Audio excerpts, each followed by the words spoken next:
Agent Romanoff. You miss me? Oh yeah, Charles, we got ourselves an X-Men fan. Captain. Your Highness. Captain, big fan, Spider-Man. Hey everyone. Hey everybody, welcome back to Film Artsy. I'm your guy, 𝗕𝗵𝗂𝗶𝗿, and today we're going to be talking about some of the callbacks you may have missed in WandaVision.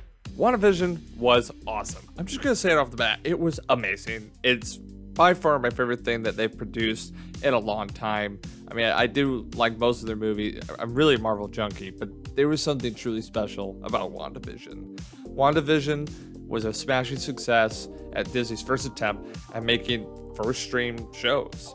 Not only was the story really compelling and acting phenomenal and the production quality super high, what I really enjoyed was that they actually ventured away from their bread and butter, which is and all the action and sequences, and really focus in on the depths of grief and where it can take you, and that no matter how much you love someone and how powerful you are, sometimes you can't bring them back.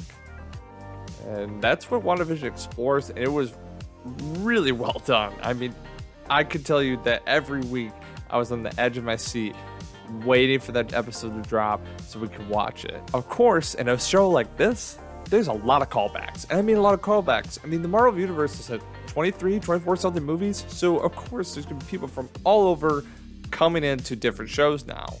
A crossover is like the name of the game in every Marvel movie at this point. So today, I really want to focus on some of the people you see in the show that are from other Marvel properties and the implications of that, and also talk about some scenes that call back to other Marvel moments and what that means moving forward for the Marvel Universe. So let's get started. First, we can't get started without talking about some of the people that show up in this show. First off, starting with 𝗏𝗏𝗏 Rambeau.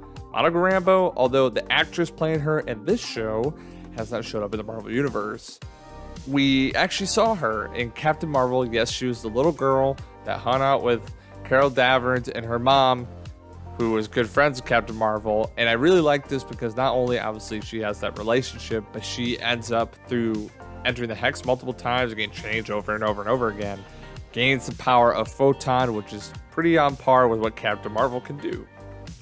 Another character that shows up is Jimmy Woo, the policeman from Ant-Man and the Wasp. Now, in Ant-Man and the Wasp, Jimmy Woo is kind of an annoying character who really derailed Ant-Man's efforts to do various different things throughout the movie.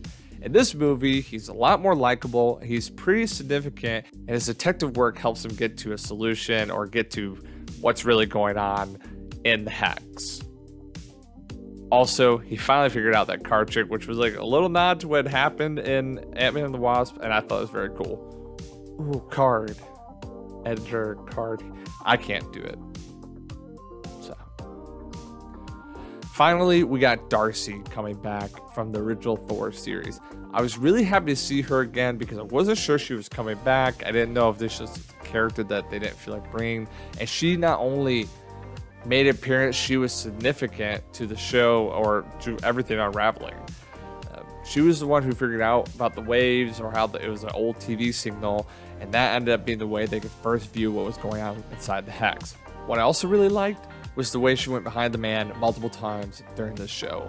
She constantly went behind Sword's back, not to be evil or devious, but to really seek out what was best for Wanda and Vision, because she truly believed something deeper was going on here, and she was right. Now that we've talked about some of the friends that show up, let's talk about some of the scenes that call back to other Marvel movies.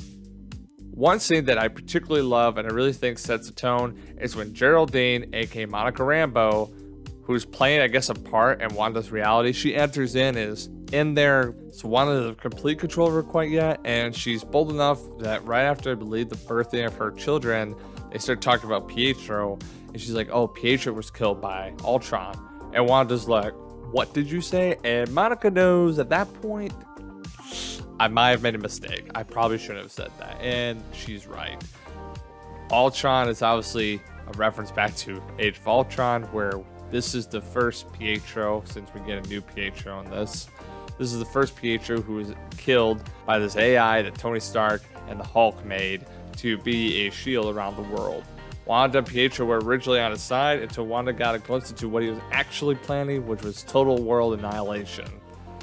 The reality for Wanda that Monica knew about this showed her that Monica was not under her control, and she made sure that which Geraldine was ejected promptly from the Hex. Before we get to the next callback in WandaVision, I just want to tell you guys that we have a pretty cool Instagram that updates regularly. So if you haven't already, you want to head over to the filmartsy account on Instagram to get all your latest entertainment news. If you like Marvel, DC, or really anything going on in Hollywood, this is the Instagram for you. Now back to the video. The next scene actually can be found in one of the commercials. Now there's multiple commercials and Easter eggs all throughout the show, and this video would be 30 minutes long if I tried to touch on all of those. If you want to see that, please drop that in the comments below. I'd love to do some more on this, but I really want to focus on just other Marvel properties being mentioned throughout this show. There's a particular commercial called Lagos paper towels, where it's like to clean up a mess that you didn't intend. And what it's referencing is that sequence where Wanda is trying to contain that explosion in Captain America Civil War, and she's not quite able to at that point, resulting in her blowing up the side of a building and killing multiple people. What I really like about this scene, obviously it's calling back to a different Marvel property, but it's also going to the depths of where her grief is. Like, if you think about Wanda's journey, I mean, if you seriously think about it, she's lost her parents to Tony Stark's weaponry. She was supposed to be killed by this bomb. It doesn't happen. And all that fuels her moving forward is to get revenge on Tony Stark. So she subjects herself to clinical trials at this alien's Infinity Stone, really Infinity Stone trials, and unlocks her abilities. These abilities allow her to derail the Avengers, and so she joins with Ultron, and then she realizes that Ultron's evil, so she stops Ultron, but she loses her brother. And then Civil War happens, and the Sokovia Accords, and Captain America and Iron Man split up, and so she's feeling like she's responsible for that. And Infinity War obviously happens. She finally has found love and Vision, only for that to be literally ripped away by Thanos, and then she gets snapped. And then when she comes back, Vision's still dead. I mean, I love what Marvel's doing. It's pulling back that reality that when Endgame and everyone got snapped back, it doesn't mean everything was perfect. And we see that in WandaVision, where she wants to bury Vision's body. And spoiler alert, they won't let her take his body, but it gets her so broken. She becomes so alone that she taps into her Scarlet Witch abilities, creating the Hex and a reality that protects her and Vision from all the cruelties and disappointments of the world. But nothing like that could truly last forever. So I guess that commercial for me just really spoke to all the things that are impacting her, so much so that it created this spectacle. So we've talked about the friends, and we've talked about a couple scenes to talk about other Marvel properties. Now there's some people that I think were shown or mentioned or heard that are going to play a significant role moving forward in the Marvel Universe, and we're touched on WandaVision. First, the Skrulls show back up. This is clearly some storyline that Marvel is sticking to. I'm not personally a big fan of the Skrulls, but at the same time, they've showed up quite a bit in the last couple of movies. Captain Marvel, obviously, they're all throughout the place. And then at the end of Spider-Man Far From Home, we find out that Nick Fury is actually a Skrull on planet Earth, and Nick Fury is in space on the space station. So that's kind of interesting. And then obviously here we have Skrulls showing up once again and being the astrophysicist compadre of Monica Rambeau is actually a Skrull. This is clearly leading towards a Secret Wars narrative from the comics where the Skrulls play a huge role. The other thing that was pretty cool was when Monica Rambeau was going through the Hex for I think the third or fourth time. I can't remember, but it's been a lot. Obviously, it resulted in powers this time around. Is she hears a voice of none other than Brie Larson as Captain Marvel and Samuel L. Jackson as Nick Fury. I thought this was a really nice touch and solidifies her future role in the Marvel Universe. I do think we're going to see Monica Rambeau, aka Photon, showing up in the Miss Marvel's movie that they just announced a couple days ago.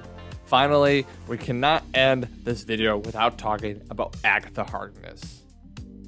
Agatha Harkness is Agnes all along. It was Agnes all along the whole story. Agnes all along. Don't copyright me, YouTube. Don't do it. So Agatha was attracted to the chaos magic, really. She realized that someone was wielding magic at a rate that hasn't been seen. She realizes that it's legendary Scarlet Witch that she's heard of, and she goes to check it out and ultimately wants to take this power. That doesn't work out, but she does not die in this series, leaving the door open for her to come back. But I do think she might even play a role in the upcoming Doctor Strange Multiverse of Madness. That leads me to my final point, and although I know this isn't a callback, it's maybe a call forward.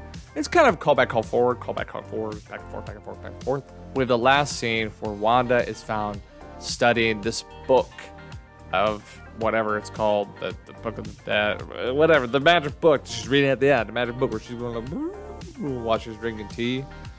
That's going to play a role, I believe, also in the Multiverse of Madness, and some people are saying that's actually the book that was indeed missing in Doctor Strange. Just another connection, the way that she's wielding magic, connected back that her and Doctor Strange's futures are well entangled, and we're going to see a lot of Wanda and Doctor Strange on the camera or the big screen together here in the future. Once again, thank you for watching. We really appreciate it. And if you like this video, please like the video, subscribe, and leave something that you would like to see in the comments, or maybe some callbacks that I missed that you noticed in WandaVision that really spoke to you. That being said, thanks so much for watching, and until next time, see you later.